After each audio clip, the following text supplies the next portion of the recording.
الحمد لله وأصلي وأسلم على سيد الأولين والآخرين نبينا محمد وعلى آله وصحبه أجمعين.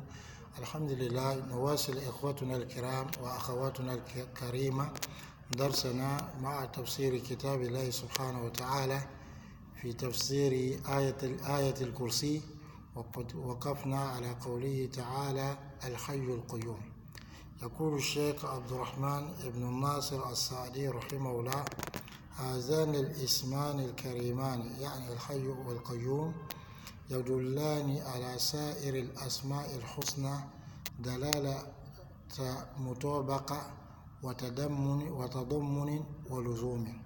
فالحي من له الحياة الكاملة المستلزمة لجميع صفات الذات كالسمع والبصر والعلم والقدرة ونحو ذلك. والقيوم من قام بنفسه وقام به غيره، وذلك مستلزم لجميع أفعال رب العالمين التي اتصف بها من فعله لما يشاء كالنزول والاستواء والخلق والرزق والإحياء والإماتة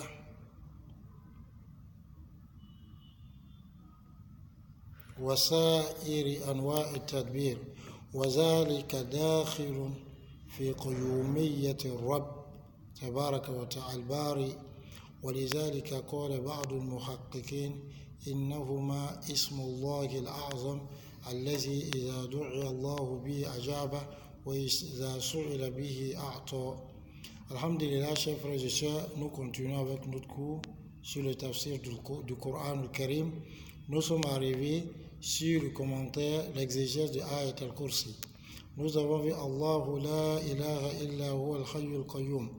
Allah, point de divinité digne d'être adoré en dehors de lui. Al-hayy, le vivant, al-qayyum, celui qui subsiste par lui-même.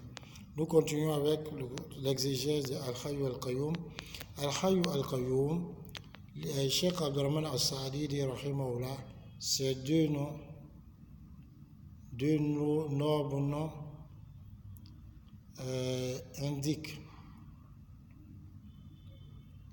donnent une indication de tous les noms les plus beaux d'Allah subhanahu wa ta'ala. Dalalata mutabaqa, quand on dit dalalata mutabaqa, c'est dit ça indique, c'est lorsque une preuve indique quelque chose en prenant en compte l'ensemble de la définition de la chose. Et dalalata tadammunin, c'est lorsque ça indique quelque chose en prenant en compte une partie de la définition. Et dalalata nuzumin, lorsque ça prend en compte, ça indique une chose en prenant en compte ce qui est externe à la définition de la chose.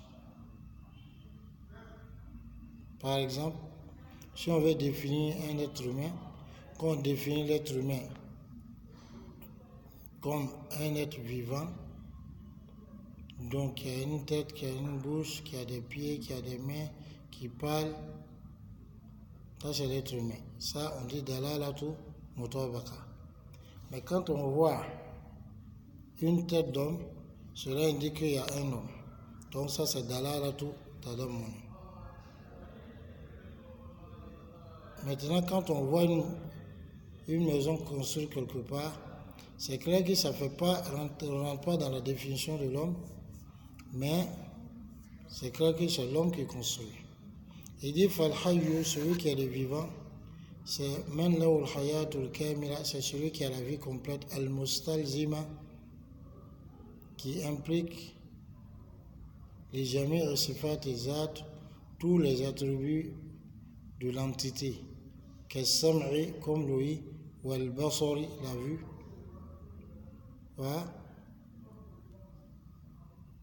al-qudra, la capacité, la puissance, yani al-ilm, la science, wa nahwi zalika, ce qui est semblable à cela.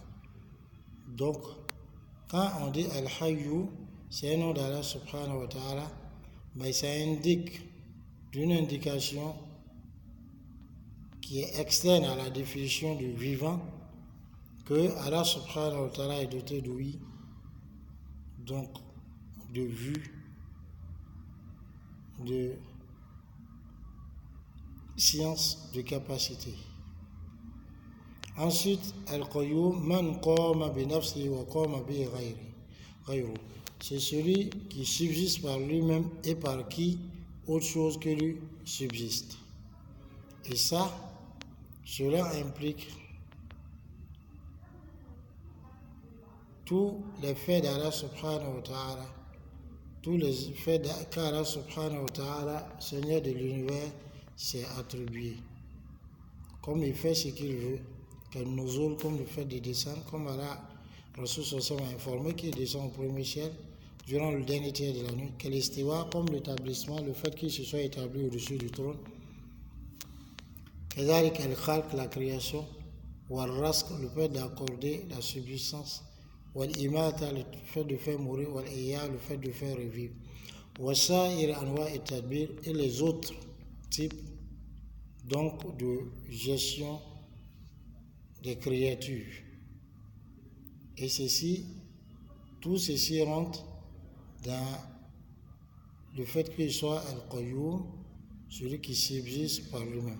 Voilà pourquoi certains savants, parmi les vérificateurs de la science, ont dit que ces deux noms d'Allah, Al-Hayyu, Al-Qayyum, sont le plus grand nom d'Allah subhanahu wa ta'ala, par lequel, si on invoque Allah subhanahu wa ta'ala, il répond, et si on lui demande, il